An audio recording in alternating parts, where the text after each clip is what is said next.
শ্রোতা বন্ধু, আজ চলে এসেছি রামনগর নিমতলা। চিরকালীন হিন্দুত্ববাদে পরম পূজনীয় দেবী শ্রী শ্রী রক্ষাকালী মাতার পূজা অর্চনা উপলক্ষে আজকের এই অনুষ্ঠান। উদ্যোক্তা হিসাবে উপস্থিত আছেন আপনাদের পরমতম প্রিয় রামনগর নিমতলা গ্রামবাসীবৃন্দ।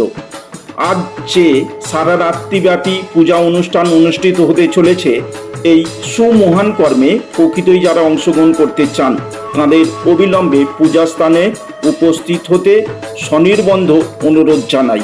অঞ্চলের সকল ভক্তকুলকে পূজা মণ্ডপে সমবেত হওয়ার জন্য জানাই আন্তরিক আহ্বান। মায়ের মূর্তি দর্শন এবং স্পর্শন করুন এবং আপন চিত্রে সহস্রবার সুখানুভূতি অনুভব করুন। মায়ের কৃপায় শান্তি ও সুখের বন্যা প্রভাবিত হোক আপনাদের সকলের জীবনে। আপনারা প্রত্যেককেই দীর্ঘ জীবন লাভ করুন। ধন্যবাদ।